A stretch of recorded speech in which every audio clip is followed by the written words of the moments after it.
Ladies and gentlemen, good morning. Arun Susday, welcome back. Before I proceed, I would like to introduce myself. My name is Sandra Carvão and I'm going to be your Master of Ceremonies for the rest of today and during tomorrow's conference on behalf of the World Tourism Organization. Before we continue, I would also like to invite you all to share your views on what's happening here in Siem Reap today in social media. In a globalized world, we need to share our messages outside. I would like to recall that the hashtag to this conference is tourism and culture. Please join the conversation. And now, without further ado, I have the honor of inviting King Simeon II, former Prime Minister of Bulgaria, to deliver his keynote speech. Your Excellency.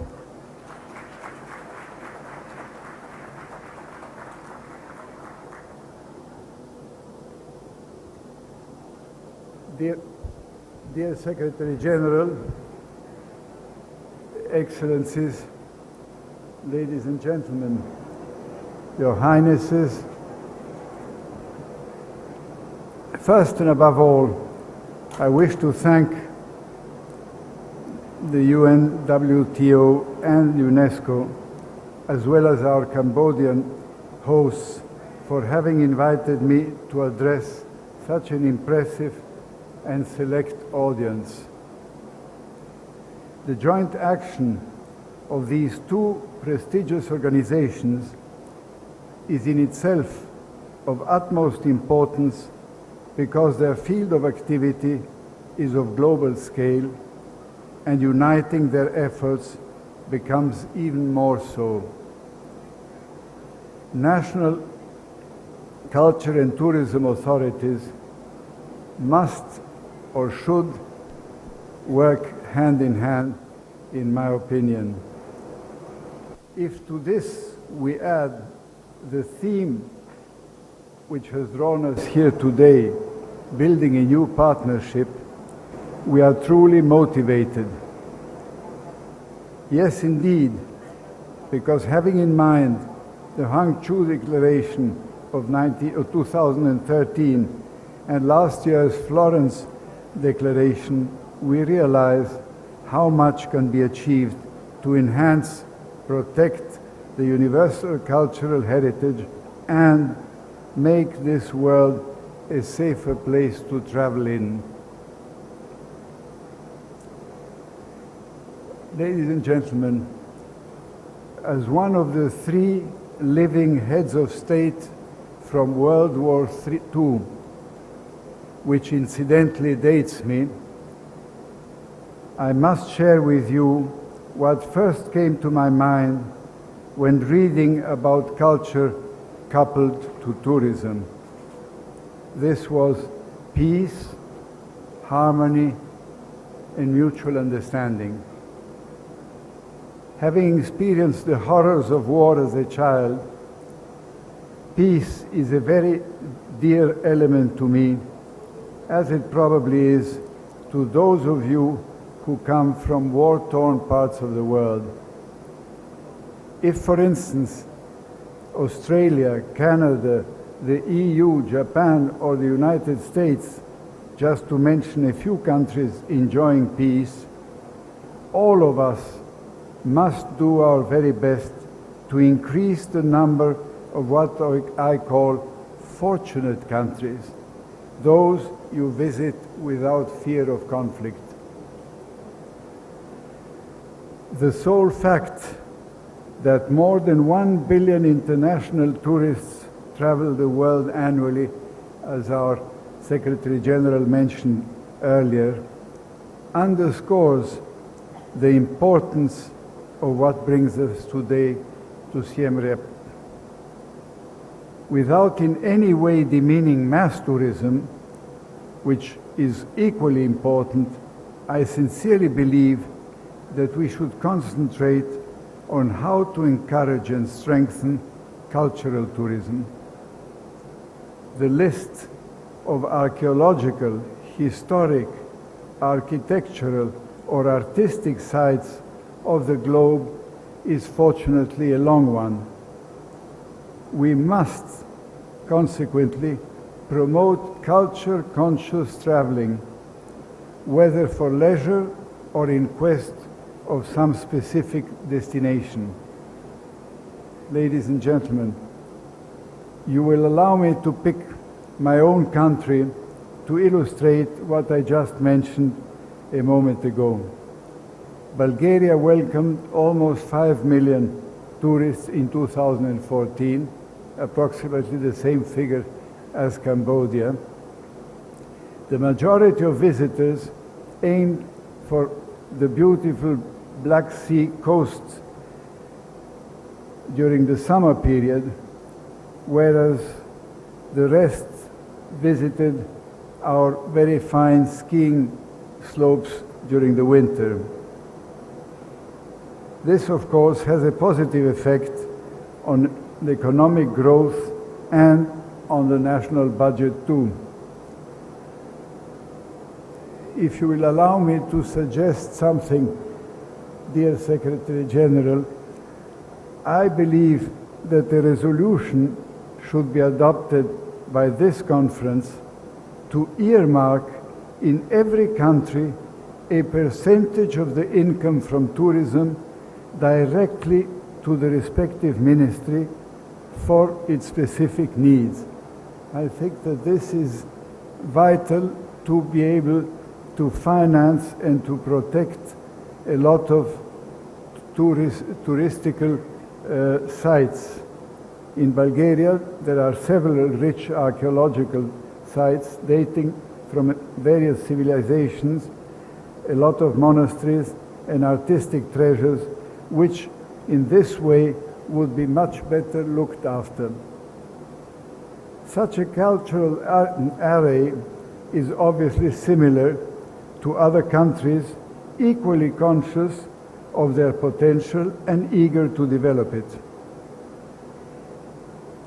Well aware of the positive side benefits and opportunities, I would like to mention 3 examples guided by my personal experience and observations. First, regional integration by neighboring countries with similar quote-unquote products becomes far more attractive through partnership, which is the motto and logo of our meeting. For visitors from distant places, traveling to Bulgaria alone is likely, but not very realistic. Now, if we have a package covering, for instance, Sofia, Istanbul, and Athens, chances are for the major international tourism operators to advertise such an attractive product or such an attractive common goal. Secondly, I find that another innovative approach and rapidly increasing for well-to-do travelers is a combination of health, nature, sports and culture. These active tourists go trekking, mountain climbing, surfing, or all in appealing exotic environments with archaeological monuments. I actually had in mind the country of Peru, which is an example of such a combination. Just imagine all the benefits for the local rural population, and let us not forget that this kind of tourism is neither invasive nor massive. Thirdly, the ever-growing travel of quote-unquote staying with the locals in search of peace of mind, sharing their daily life, learning local customs, learning also the gastronomy, or even enology, climate permitting. the Santiago de Compostela spiritual route, with or without pilgrimage, or the Silk Road, are a good example. Here again, the positive collateral effects of getting to know and understand different cultures is a good way to build bridges between diverse societies. Bridges between diverse society is essential, if you ask me. Direct personal contact creates affinities, friendship, and other emotional bonds, reducing prejudice and eliminating negative legends of which some countries suffer. Closer cooperation between tourism and culture is a must, I emphasize and repeat it, and it's also a boost for the local markets, handicrafts and souvenirs. It's job creating for small and medium enterprises, which in their own way prevent also rural migration, which is a threat to some of the nicer tourist sites.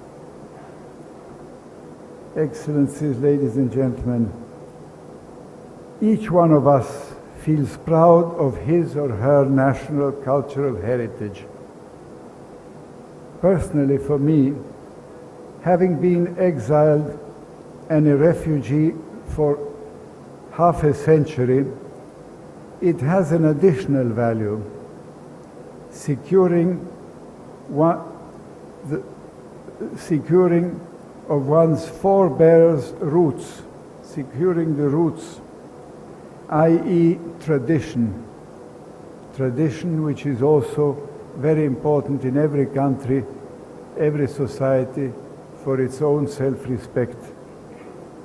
A bond which automatically leads to conservation, upkeep, and a purpose to pass all this on to the coming generations.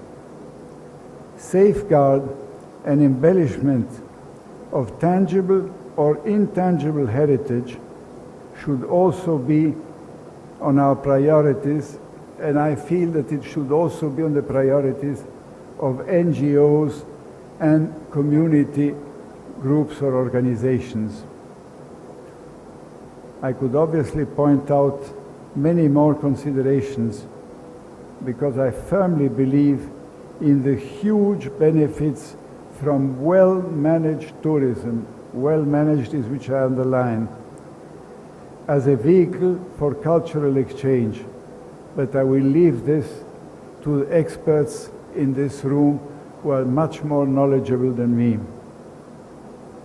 In conclusion, I would like to say that I am humbled by the task laying ahead of you, promoting peace and understanding, securing a higher standard of living, bonds of friendship in a world with too much aggressiveness, hatred, inequality, and prejudice is absolutely vital to our society.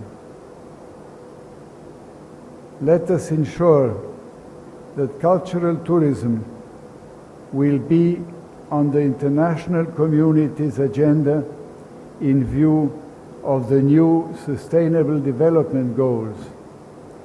Let us also make it a policy and not politics. A policy and not politics. Today, we are fortunate enough to be next to one of the world's greatest, most impressive archaeological and religious monuments. So let it be a source of inspiration, a true source of inspiration for drafting the very best resolutions. Thank you for your attention. Thank you.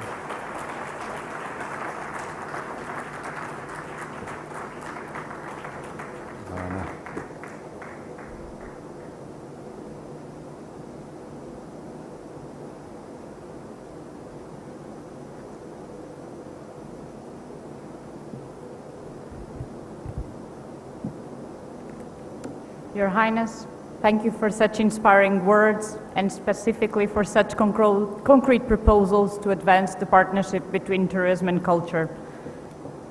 It is now my pleasure to invite on stage His Royal Highness Prince Sultan bin Salman bin Abdulaziz, Chairman of the Board and President of the Saudi Commission for Tourism and Antiquities, to deliver his keynote address.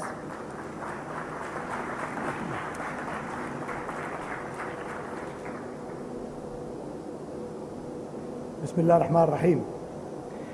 I would first like to indicate that I'm going to be doing my talk in English, make it a lot easier to communicate the points I'm trying to make in a lot shorter time. And second, I would like to thank the government of Cambodia, UNWTO, and UNESCO for organizing this marvelous conference.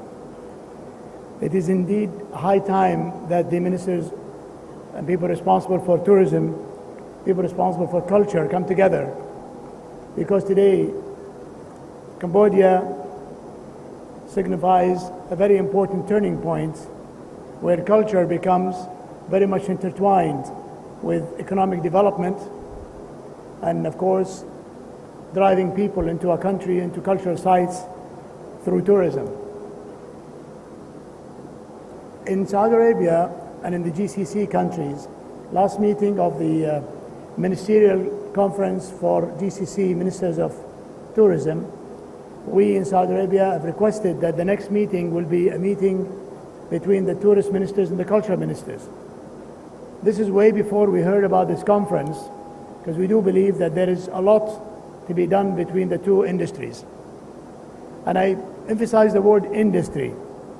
I believe that tourism, of course, is known to be an economic industry, but also culture, if not thought about to be as an industry, the industry of culture.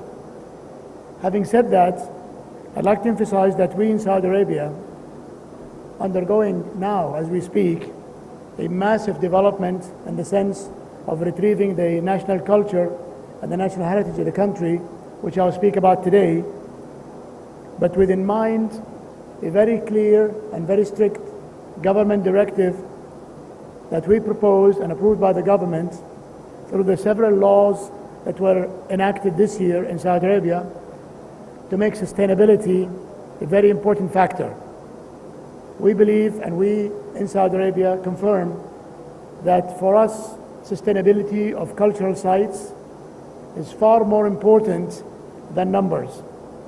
So thus, as we go through a major development program in Saudi Arabia to develop heritage sites, alongside we are focusing on making sure that these heritage sites are not abused, and then development happens in a very respectful way of the history and the culture of the areas where these heritage sites reside. I would like to speak today in brief about what we're doing in Saudi Arabia. Saudi Arabia, to begin with, is a very important country in the sense of its cultural heritage. And for people who don't know Saudi Arabia, and I would emphasize that probably is our own shortcoming, that Saudi Arabia is really, proudly so, the land of Islam and the land of the Haramain. But in the same token, you could never understand Islam without understanding what came before Islam. So in our cultural heritage initiative, the National Initiative for the Cultural Heritage, our focus is not only on Islamic sites, but also on pre-Islamic and pre-history sites. To explain, we believe that Islam as a great religion has come to a land that is not void, and a land that is rich, and a land that came from a long history. This is evident in the major sites that we're finding today in our antiquities and our excavation program. Over 30 countries are working with us today, experts from more than 30 countries, in joint ventures to explore our country anew and to discover sites that are really never been heard about before, that are tying together and bringing together the story of the Arabian Peninsula. Our exhibition, Roads of Arabia, which you could probably visit on the internet, is now touring the United States and soon will be coming to Asia. And we look forward to most of you, if not have not seen the exhibition before, to really come and see Roads of Arabia and explore and discover that Saudi Arabia lives in a land that is very much rich and that comes from a great history. People are surprised today when we speak about discoveries that indicate, for instance, our Green Arabia project with some of the world's most renowned institutions like Oxford University and others are discovering that Arabia, mostly desert as you probably would know, but not all desert, as most of you probably don't know, has been seen today and confirmed today to be a place where an existence of thousands of lakes, animal life, fauna, savanna, and the discoveries, as we speak today, of great elephant tusks, over 2-meter tusks, in the northern parts of Saudi Arabia, discoveries of traces of human migrations from the early years of human migrations from Africa, that Arabia actually was not just a passing point or a refueling station for human migrations, that our part of the world and our country has always been a place where humans have come, settled, and created great civilizations. If you read through the history of our country, as we discover it and discovering it every day, we're now discovering that Arabia was literally the hub of practically all civilizations. Some parts of Arabia was called by some of the world greatest travelers and historians, such as Tayma in the north, as the New York of the ancient world. Trade caravans were crisscrossing Arabia, and when Islam came more than 1400 years ago, Arabia was ready to receive a great religion.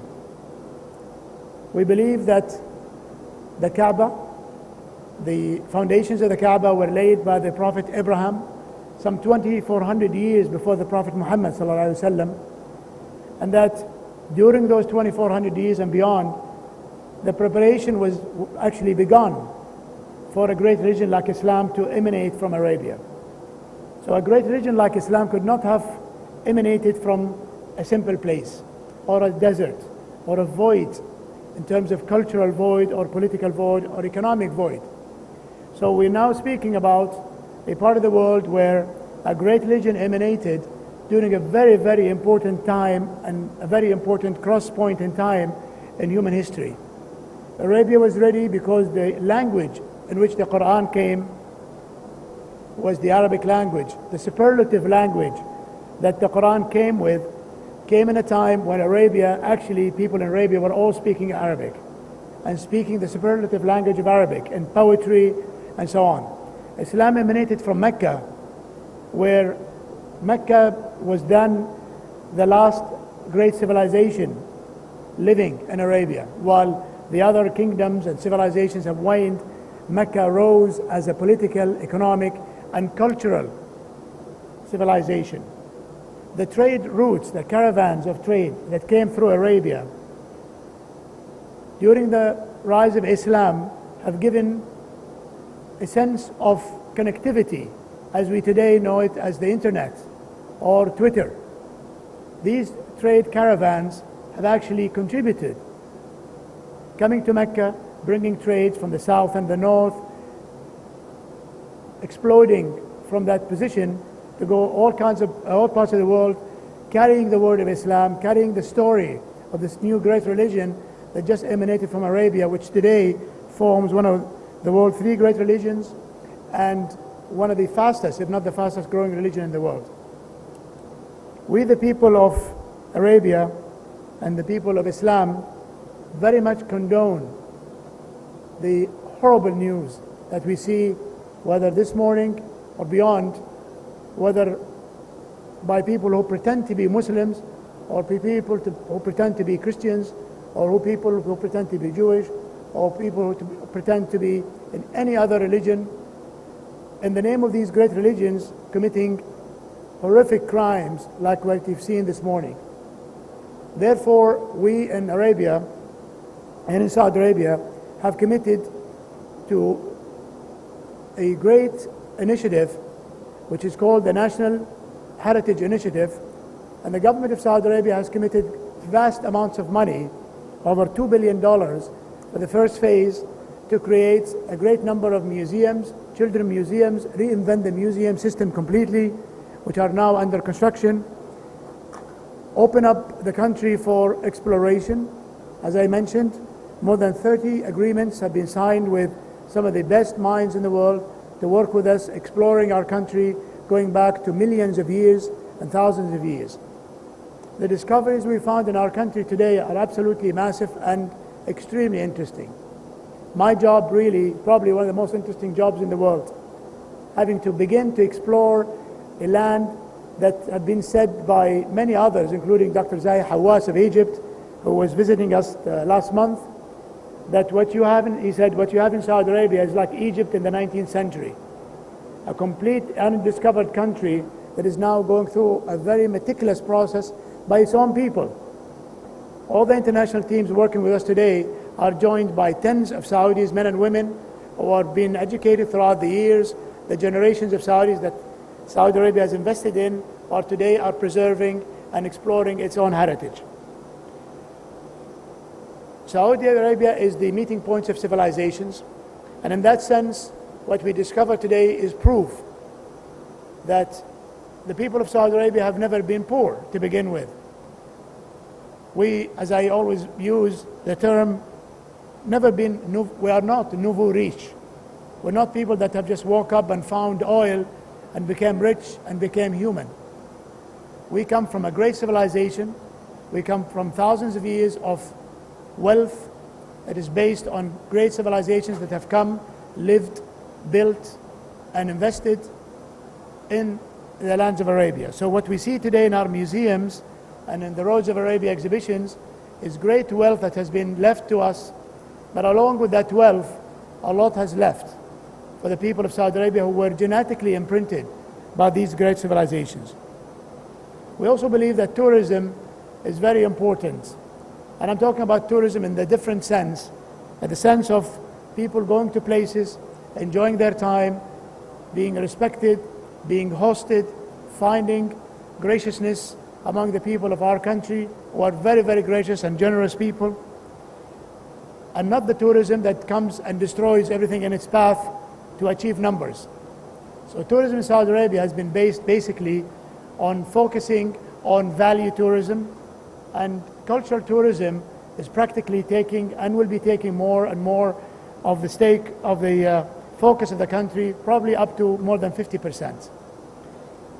We have a king today, a new king, King Salman, who's following in the footsteps of his ancestors in the sense of believing in the history of the country, believing that it is very important to educate the young people of Saudi Arabia, to look to the future, but standing on firm grounds.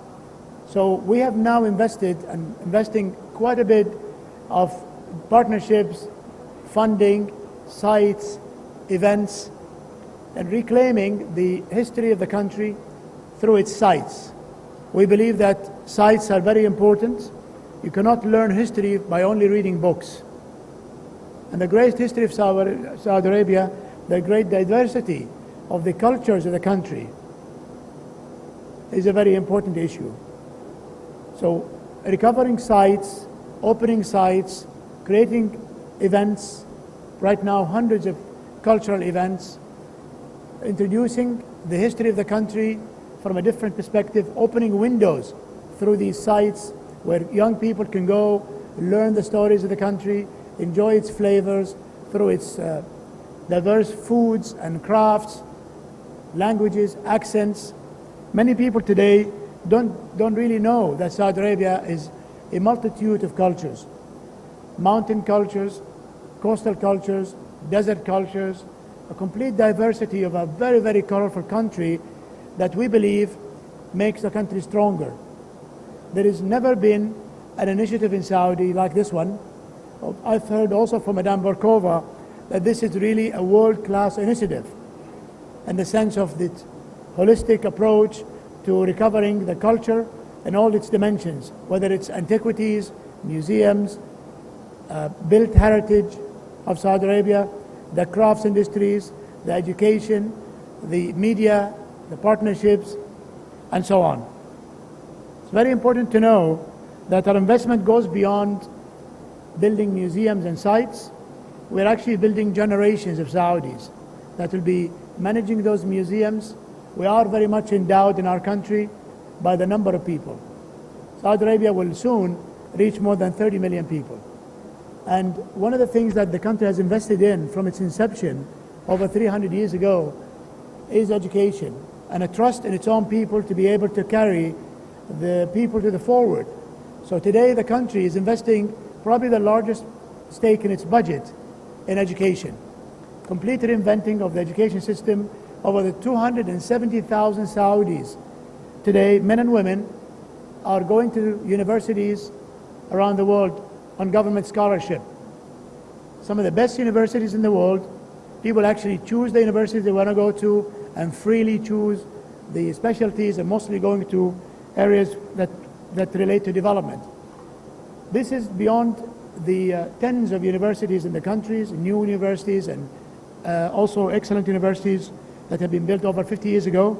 But the investment in the Saudi people is also being done in the heritage area.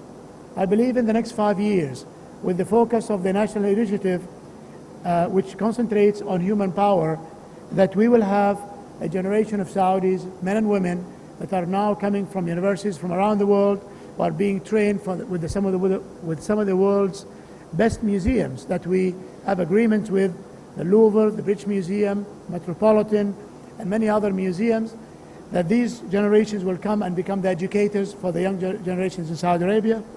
They will manage the sites, they will maintain the sites, they will provide the services. Today we're also embarking on a national initiative for the crafts industry.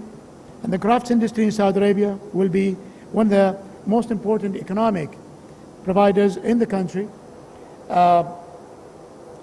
Joint ventures with the media part of Saudi Arabia, with the education ministries of Saudi Arabia. As you know, the last few days, probably not know, but I would indicate that the last few days there was a complete government reshuffle in Saudi Arabia, where higher education and education came together in one ministry. The minister is a good friend and someone who believes in what we believe in, and we are moving forward to continue what we have started already by introducing people to their country the right way.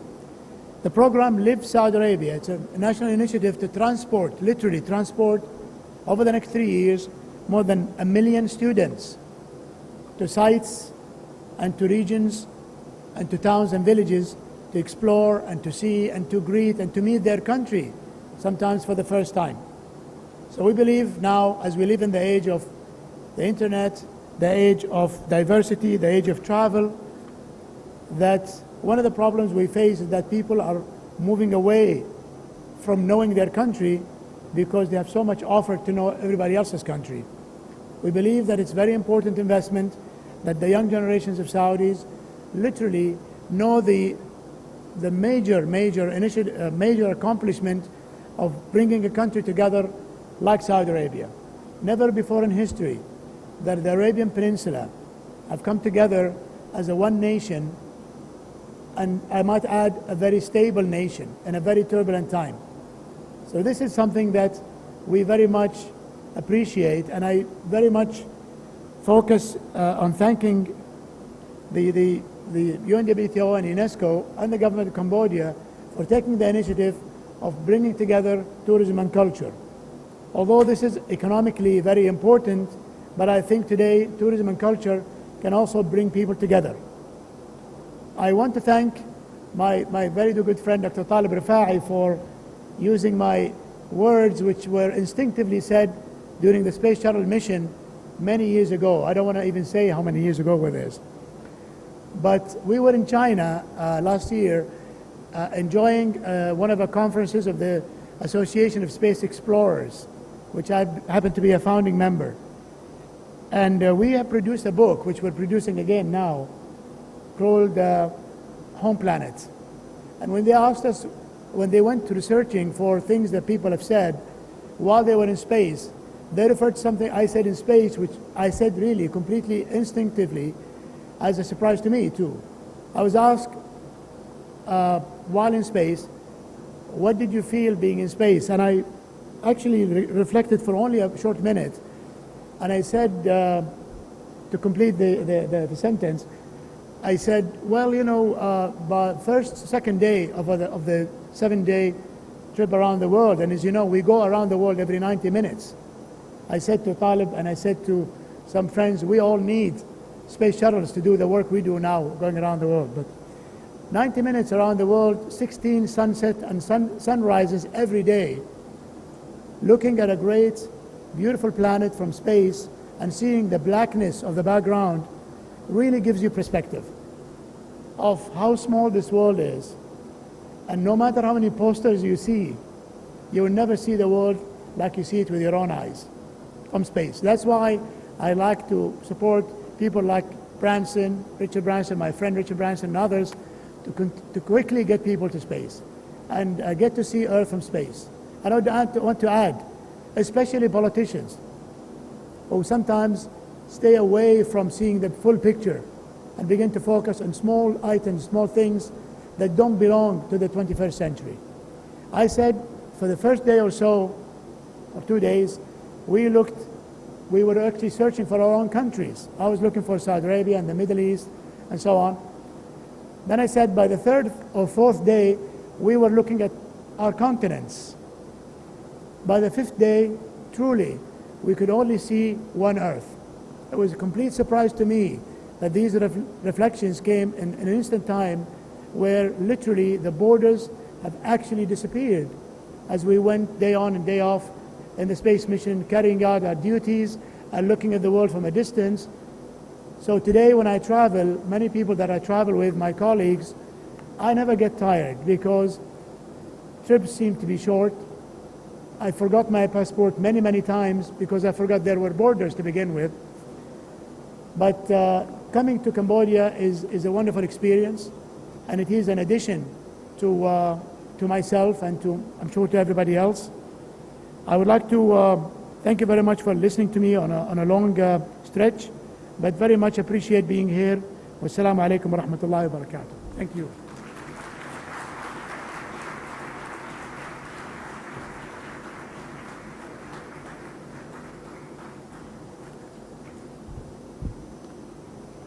Thank you. I would like now to invite on stage Mr. Tariq Al-Ansari, Chief of Staff of the UN Alliance of Civilizations, to deliver a message on behalf of the High Representative of the UN Alliance of Civilizations.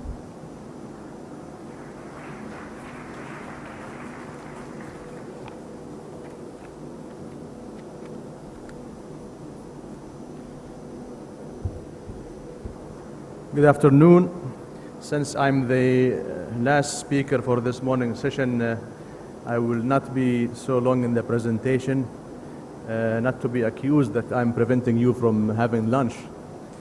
So, Your Excellency, Mr. Talib Al-Rifai, Secretary General of the UNWTO, distinguished guests, ladies and gentlemen, it is a great pleasure for me to participate in the UNWTO UNESCO World Conference on Tourism and Culture, building a new partnership, and particularly to deliver a message on behalf of His Excellency, Mr. Nasser Abdulaziz Al-Nasser, the United Nations High Representative for the Alliance of Civilizations. I start by transmitting the UNAOC's respect to His Majesty the King of Cambodia and his government, as well as to the people of Cambodia and the city of Siem Reap for hosting this very special conference. We also appreciate the efforts of UNESCO and the United Nations World Tourism Organization and thank them for inviting the Alliance of Civilizations to address this meeting. The UNAOC has solid partnerships with both UNESCO and WTO since our organizations have common objectives in promoting dialogue and understanding across cultures, as essential instruments for peace and prosperity. The High Representative himself is in constant contact with Mr. Rifai and Ms. Bokova to coordinate and complement the efforts between the three organizations. Our support to and engagement with the two organizations is one of the most important priorities on our agenda. We gather here today to strengthen the connections between tourism and culture and the social economic opportunities that tourism provides for human sustainable development. There couldn't be a more splendid place than Cambodia for this conference. With its wealth of ancient cultural sites and its centuries-old traditions of art, Cambodia has magnificent sites on UNESCO's World Heritage List, such as Angkor Wat Temple and Preach Veer Temple. The Royal Ballet of Cambodia is another sign of historical legacy. Ladies and gentlemen, UNAOC was created to galvanize international action towards a core understanding among civilizations and nations, regardless of differences in religion, history, background, or culture. International stability requires that people of different cultures find ways to respect and tolerate each other's beliefs and values. UNAOC is the expression by the international community of the need to address such issues, to act as a soft power, a preventive diplomacy in the face of ideological threats to our global peace and security. Our activities are essential to support economic growth and human development for all. Since its inception, UNAOC has brought together an influential network of political and corporate leaders, civil society activists, youth, journalists, foundations, international organizations, and religious leaders to agree on joint actions to improving relations across cultures, combating prejudice, and building the conditions conducive for long-term peace, human rights, and development. We spearhead programs which aim at facilitating these goals through a series of programs and projects in the areas of youth, education, media, migration, and religious mediation. To tell you this in a nutshell, youth must be taught the culture and benefits of diversity and coexistence. Education is a basic human right that is needed to open the minds and hearts to accept the others. Media is a tool that should be used to spread the message of peace, not the messages of insult, hate, discrimination, xenophobia, and incitement. Migration is the first phenomena of globalization that began thousands of years ago, and it should be conceived as a prospect for benefits, development, and not a problem. On the other hand, tourism, more than ever before, plays an essential role in helping people of different cultures to understand each other, to eliminate cultural barriers between them. Millions of people travel across the globe every day to discover and share each other's cultures. Tourism provides a means for people from different cultures and religions to know and understand each other. Sustainable tourism can create opportunities for visitors and local communities to share cultural experiences and open the minds of the visitors and the hosts to appreciate the importance of diversity for the sake of human benefits. I am pleased to see that the conference brings together with its modalities, professionals of the tourist industry to find a way to expand sustainable tourism, create jobs, while promoting standards for the respect of sites, craft industries and art forms that are part of the cultural, religious and social identity of the people who have been living around these sites for centuries. The growth of tourism industry between developed and developing countries can provide great potentials for growth and development if regulated in accordance with laws and ethics to protect human rights from exploitation. We also cannot underestimate the importance of the sport values as well, which became a focus area to the work of the Alliance of Civilizations, since it can easily pass the culture of peace to all peoples around the world, like music and arts as well. Therefore, sustainable tourism is essential for carrying these human expressions around and within different nations and cultures. Let us continue to work together for the benefit of all and discuss how to build a renewed sense of commitment and partnership through tourism and cultural exchange, knowing that forging and strengthening global partnership for sustainable tourism and sustainable development is advancing towards the implementation of the post-2015 development agenda. In closing, the UNAOC supports Siem Reap Declaration and wish all of us a very successful meeting. I thank you.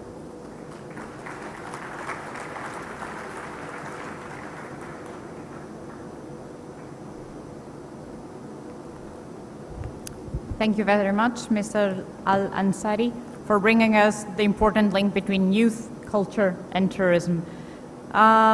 We came to the close of this morning's session. We would like to thank all of you for your participation.